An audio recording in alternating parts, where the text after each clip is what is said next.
Well, this powerful image captures the somber nature of the pandemic.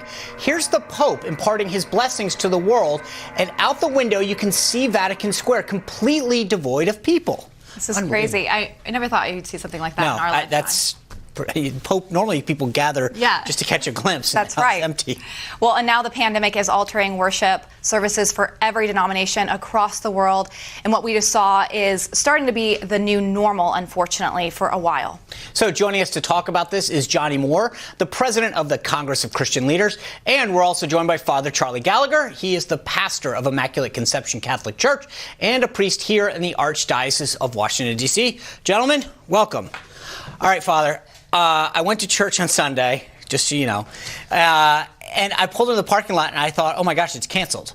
I mean, I have never seen a parking lot, even for a mass of that hour, that's that empty. It was really weird to see how people have responded. But the interesting thing is, I'm in Virginia, the Archdiocese of Arlington. It's interesting that how one diocese here in Washington is saying, hey, stay away from Mass for the time being. Arlington Diocese is saying, please come but take precautions. Why is it right now that each diocese is sort of directing it as opposed to the Catholic Church overall giving guidance to the flock? It's really about the individual bishop, and what he discerns is the best move for his diocese and his locale. I think the Archbishop of Washington made this decision. It was a very difficult decision, but he made it with the welfare of his Catholics in mind, perhaps just the international nature of our city, a lot of people coming and going. But it does fall to each bishop to decide about whether or not his diocese will continue to offer Mass. You know, one thing that I think is really interesting, and Johnny, I'd love for you to answer this, is normally during times of crisis, we see people really gathering to the church, and the church being a place in crisis for people to have and seek comfort. And now they're being told, don't go to church. What is the advice to religious and churchgoers and to people who need help during these times? Well, I think one thing we can do is we can make social media our sanctuary. And what happened yesterday was that evangelical churches all across the country, they went online.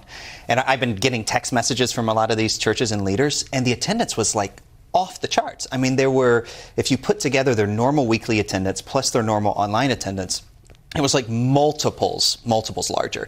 And, you know, it's interesting for me. Like, I normally go to church on Sunday. Like, I go to my service and I leave. I went to church like 10 times yesterday because I kept watching these services, and it was an unbelievable thing. I mean, they were filled with like practical lessons as to what to do and what not to do, but also just real inspiration, faith over fear, and, you know, God will help us in this, and, you know, worry's not going to get us anywhere. Let's put that energy into doing good things, you know, to help other people. So, you know, we take what we have, we do what we can, and pull close to family during this time. Like, we get to be together.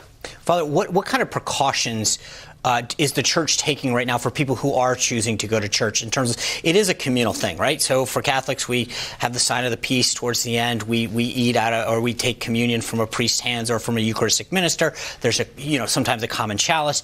What is the church doing to make sure that those people who do want to seek comfort in church or want to make sure that they keep their obligation are doing so in a safe way? So one thing we've done is to eliminate the sign of peace. We've also asking people to not hold hands during the Our Father, which is normally a custom. Maybe families can hold hands, but the others are being discouraged. We've removed holy water fonts because that standing water can be a place where germs tend to gather. And people, I think, are just naturally cautious, keeping their distance, or recommending that as well. Do you think it's a good idea if someone hypothetically gave up like alcohol or wine for Lent, that maybe there should be dispensation to allow them to maybe have some during this tough time?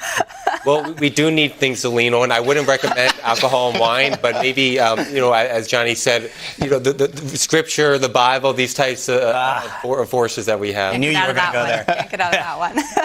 Well, something else that's interesting, the CDC came out just yesterday saying that gatherings of less than 50, I feel like every day it goes a little bit down, but I think of, some of these sacraments like marriage or even last rites and pastors or priests going to help these people in need and going to people's bedsides. What is the advice now to these folks? Because, some of the elderly, they're not on social media. So what is happening for them, and what is the procedure? Well, I mean, here's the thing. Like, one of the things the White House actually did really effectively was they rallied the church community together in response to this.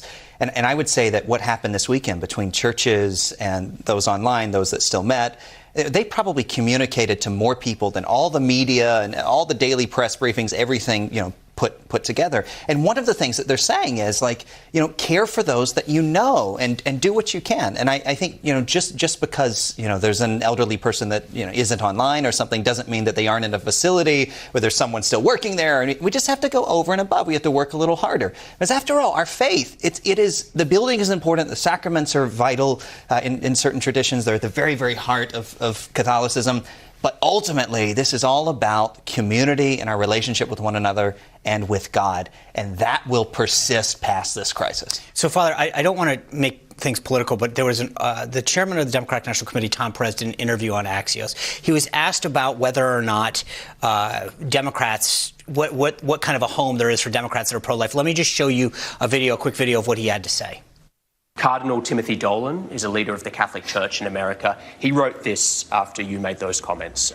It saddens me and weakens the democracy millions of Americans cherish when the party that once embraced Catholics now slams the door on us. Well, actually, the majority of Catholics voted for Democrats in 2016. So apparently the Cardinal may not understand that, Matthew 25 is a... So, just real quickly, obviously the first Catholic was a Democrat, so this shouldn't be a partisan thing. What do you make of what the chairman of the Democratic Party said about pro-life people who are the Democrats? Well, I think it's outrageous that he would say that somehow the Scripture is giving some license for abortion rights, which is a devious thing to say and a break in the tradition of the Church that goes back to the very first centuries, our defense of unborn life. And for him to suggest that is clearly for political expediency. He did mention that those who vote, we notice that Catholics who attend Mass more regularly are voting for candidates that are more pro-life, actually. So those who take their faith seriously are actually voting for those positions that safeguard and protect human life, especially the unborn life. Thank you. Thank you both so much. Appreciate your insights. Well, coming up, what if they held a debate and nobody came? That's what happened last night. It was done as a safety precaution. Last night's debate was televised without a studio audience.